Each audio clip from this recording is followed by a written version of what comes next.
Energy gap of the material. तो पहला आप देख सकते हैं यहाँ पे है द बैंड थ्योरी और the energy gap of the insulating material, जहां पे आप देख सकते हो कि every material is having conductivity band and the valence band.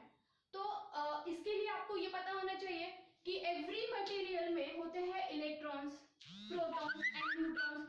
यहाँ पे मैंने एक डायग्राम ड्रॉ किया है जिसमें आप देख सकते हो कि यहाँ पे कुछ इलेक्ट्रॉन्स हैं और every material is made by the electrons, protons and neutrons.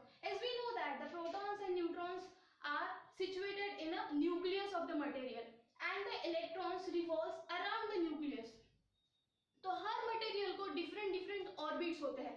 So this is your last orbit which is responsible for the flow of current. Okay, तो यहाँ पे आप देखो conduction band and valence band.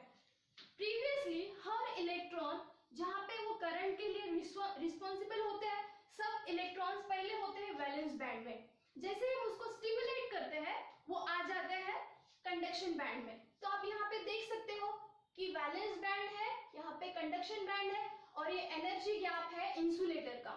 तो अगर valence band में जो electrons है अगर उसको कंडक्शन बैंड में जाना है, so it has a large energy gap. So due to this, the electrons from the valence band cannot jump into conduction band, and due to this reason, insulator does not allows the flow of current. Okay? तो ये है second. This is your energy gap of conductor. यहाँ पे आप देख सकते हो कि there is a no energy gap between the valence band and the conduction band. Here, the electrons can easily jump. Once they get stimulated, they can easily get jump into the conduction band. Okay? Now, the last is the semiconductor, where I told you that the semiconductor are the material whose properties lies between insulator and conductor. तो आप देख सकते हो कि यहाँ पे जो diagram है वो सिमिलर है, थोड़ा थोड़ा सिमिलर है इंसुलेटर को और थोड़ा थोड़ा सिमिलर है कंडक्टर को। ओके, तो यहाँ पे जो एनर्जी गैप है एनर्जी गैप तो है लेकिन बहुत छोटा है।